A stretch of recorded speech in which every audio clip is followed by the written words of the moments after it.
Hi, it's Diane Rose Solomon with What's Plant-Based Cooking Good Looking. And today we are cutting an onion. And the reason I'm doing this as its own video is because it turns out that when I'm teaching cooking classes, I cook with onions a lot. And then I either end up crying or I put on goggles. And I decided that I'm going to make one onion cutting video.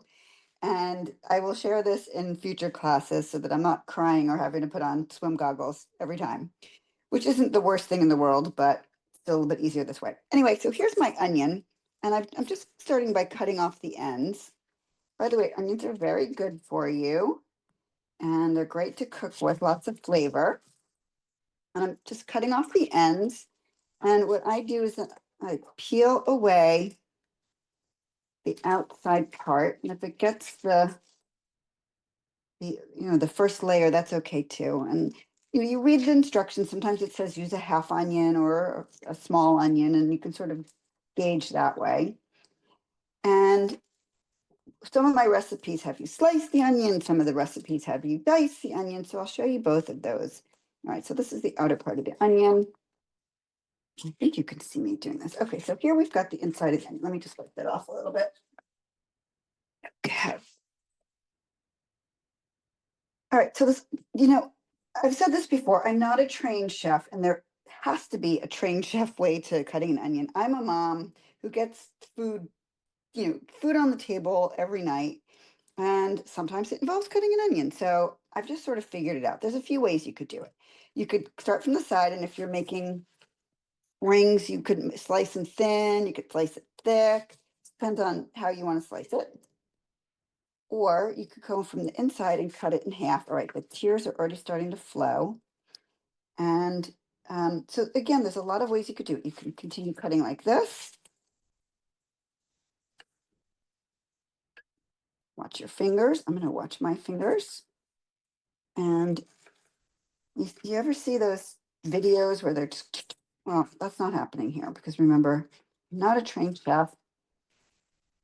And so I don't have any particular knife skills, but somehow I managed to get onions cut. And the reason I bring this up is because you don't need to have knife skills either. You're welcome to take one of those fancy cooking classes if you'd like, but it's just not necessary. Go for it if that appeals to you, but if you just want to learn how to get a good meal on the table. So I'm just slicing through this and until it's diced. And this is medium diced that we're cutting right now.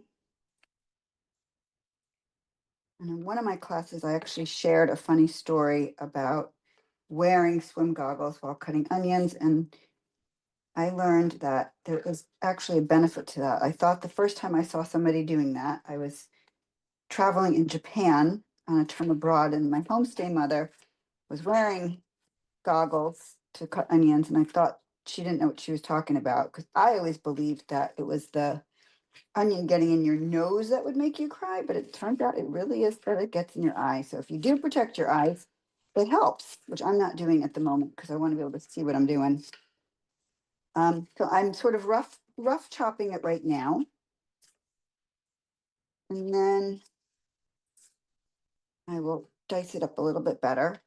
And for the class that I'm specifically making this for, that I'm dicing this up for, we're making a ribollita soup, and that is going, so I'm just going straight down. In fact, I have a better knife that I could do this with, even a fancy knife, but I really don't use that much because it's a little scary, actually. So I'm just taking the top of the knife and pushing down. I'm not doing this quickly because I don't trust myself, but it is a nice sharp knife,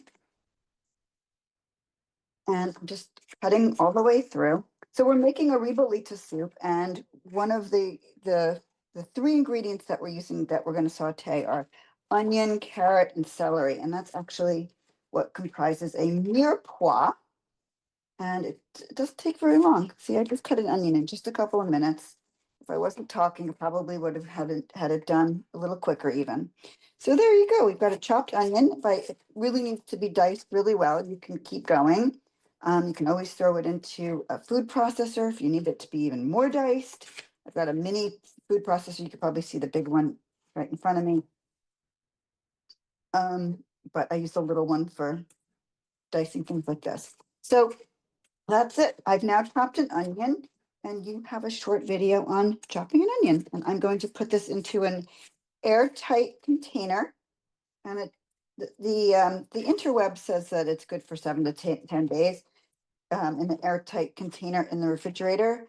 My experience is that the longer a cut onion sits, the stronger it gets, and I don't want it to be. This is pretty strong already. I'm crying pretty good over here. But my experience is that the longer you let it sit, the stronger it gets, and I'm not going to do that. So I'm going to use this pretty soon, and I'm going to put it into a glass container because it's the onion will taint the rest of the plastic. It will the smells from the onion will get into the plastic, but it won't do that on the glass. So there you have it. We have a diced onion, and happy onion cutting.